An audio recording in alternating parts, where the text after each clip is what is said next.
एक गांव में सविता अपने पति के साथ रहती थी। उनकी नई नई शादी हुई थी। जी, मुझे एक छोटा पप्पी दिलवा दो ना। मुझे एक पप्पी रखने का बचपन से बहुत शौक है। अरे नहीं नहीं, कुत्ते को पालना तो बड़ा मुश्किल काम है।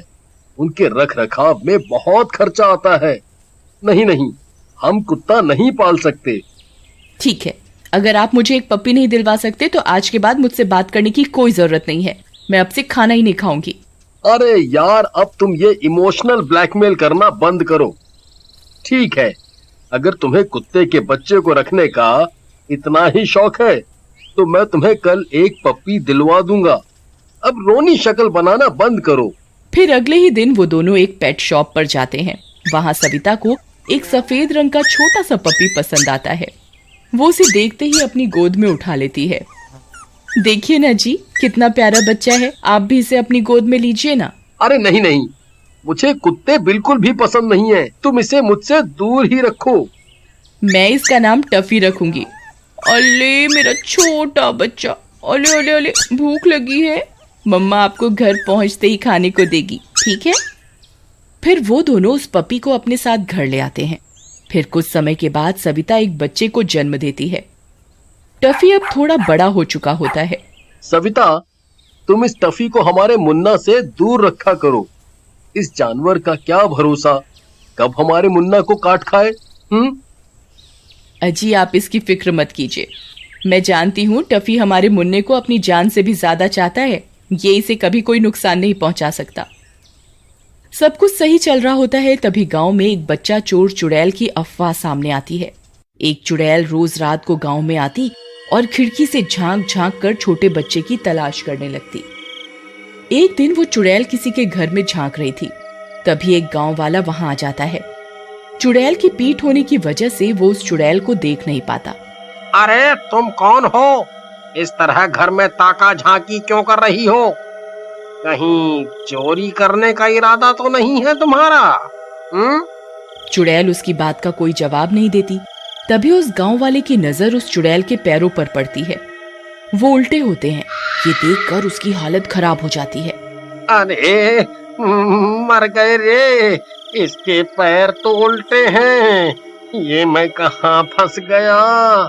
चुपचाप यहाँ से निकल लेता हूँ, इसी में मेरी भलाई है। फिर वो गांव वाला वहां से दबे पांव निकलने लगता है। तभी चुड़ैल की नजर उस पर पड़ती है। वो तेजी से उसकी तरफ बढ़ती है और उसे गर्दन से पकड़कर हवा में उठा लेती है। अरे मर गया रे। अरे अरे चुड़ैल जी, मुझे माफ कर दो। मैं तो अपने घर की ओर जा रहा था। तुझे एक ही शर्त पर छोड़ूंगी। पहले मुझे ये बता, गांव में छोटा बच्चा किसके घर है जो 1 साल से बड़ा ना हो? नहीं नहीं नहीं नहीं चुड़ैल जी, इतना छोटा बच्चा तो हमारे पूरे गांव में नहीं है। ठीक है, तो फिर तू मेरे किसी काम का नहीं है। अब मरने के लिए तैयार हो जा। अरे रुको रुको चुड़ैल जी, रुको। अरे यार, अब क्या करूं? अगर इसे मुकेश के घर का पता बता दिया तो ये उसके बच्चे को जिंदा नहीं छोड़ेगी, और अगर नहीं बताया तो मुझे मार डालेगी। क्या करूं क्या करूं क्या करूं? जल्दी बता, नहीं तो तुझे मार दूंगी। फिर गांव वाला अपनी जान बचाने के लिए उस चुड़ैल को मुकेश के बेटे के बारे में बता देता है। चुड़ैल जी, अब तो मैंने आपको बच्चे के बारे में बता दिया है, अब मुझे जाने दो है? मुझे बहुत भूख लगी है, अब तू मेरी भूख मिटाएगा। नहीं नहीं नहीं। फिर चुड़ैल उस गांव वाले को मार डालती है और उसे खाने के बाद सीधा मुकेश के घर की ओर चल देती है। कुछ ही देर में वो उसके घर के बाहर पहुंच जाती है और खिड़की से झांकने लगती है। मुन्ना वहीं पालने में सो रहा होता है और टफी भी वहीं मुन्ने के साथ जमीन पर सो रहा होता है। तभी टफी को उस चुड़ैल की सुगंध आ जाती है और वो उसकी तरफ देखकर भौंकने लगता है।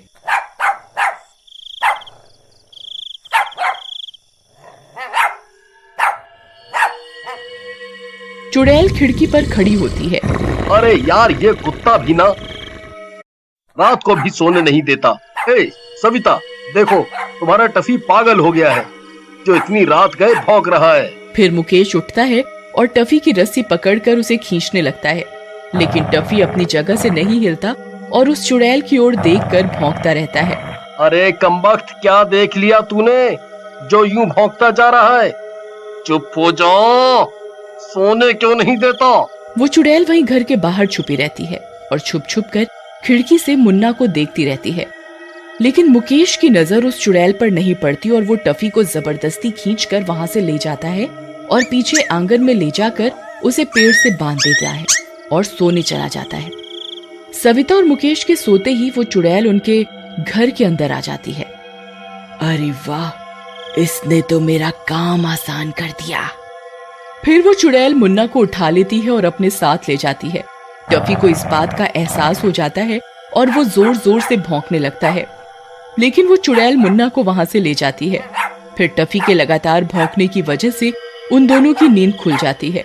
अरे यार, इस कुत्ते ने तो आज नींद ही खराब कर दी है। अरे क्या हो गया है आज तुझे? क्यों भौंकता जा रहा है? तभी सविता की नजर पालने पर पड़ती है। मुन्ना वहां नहीं होता। ये देखकर उसकी आंखें फटी की फटी रह जाती हैं। अजी, मुन्ना पालने में नहीं है, उसे कौन ले गया? फिर वो दोनों घर से बाहर निकलकर उसे हर जगह ढूंढने लगते हैं। मुन्ना, मुन्ना तुम कहाँ हो? हे भगवान, मेरे मुन्ना को कौन ले गया? उसकी चीख पुकार सुनकर आस पड़ोस के लोग भी वहां पहुंच जाते हैं। अरे मुकेश भाई, क्या हुआ? भाई, हमारे मुन्ना को कोई उठाकर ले गया है। अरे भाई, वो देखो, उल्टे पैरों के निशान। ये जरूर उस चुड़ैल का ही काम है। फिर वे सब लोग उन पैरों का पीछा करने लगते हैं, लेकिन कुछ दूर जाते ही वो पैरों के निशान घास में गायब हो जाते हैं। अरे ईका, ये निशान तो गायब हो गए। अब किस तरफ जाएं?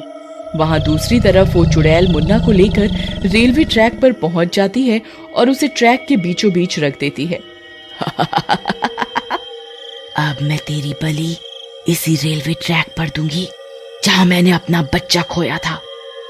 तेरी बलि देते मेरा बच्चा फिर से जिंदा हो जाएगा। फिर चुड़ैल मुन्ना को रेलवे ट्रैक पर बिठा देती है और खुद एक पेड़ के पीछे जाकर छिप जाती है और ट्रेन के आने का इंतजार करने लगती है। वहीं दूसरी तरफ सभी गांव वाले इधर उधर मुन्ना की तलाश में भटक रहे होते हैं, लेकिन उन्हें कोई सफलता हाथ नहीं लगती। वहीं टफी भी पेड़ से बंधा हुआ भौंक रहा होता है। उसे कहीं न कहीं एहसास हो जाता है कि मुन्ना की जान खतरे में है। वहीं दूसरी तरफ ट्रेन भी अपनी रफ्तार से मुन्ना की ओर बढ़ रही होती है। तभी टफी रस्सी को तोड़ने की कोशिश करने लगता है और रस्सी को जोर जोर से खींचने लगता है। कुछ देर कोशिश करने के बाद रस्सी टूट जाती है और टफी मुन्ना को सूंघता हुआ सीधा उसकी ओर दौड़ पड़ता है। अरे ये तो टफी है, ये कहाँ दौड़ा जा रहा है? ये कहाँ दौड़ा जा रहा है? अजी, ये मुन्ना को सूंघ सकता है, ये जरूर उसी के पीछे जा रहा है। फिर सब गांव वाले भी टफी के पीछे पीछे दौड़ पड़ते हैं और कुछ ही देर में रेलवे ट्रैक के पास पहुंच जाते हैं। वहां उन्हें जो दिखता है वो देखकर उनकी आंखें फटी की फटी रह जाती हैं। मुन्ना रेलवे ट्रैक पर बैठा हुआ होता है और सामने पीछे से ट्रेन उसकी ओर आ रही होती है।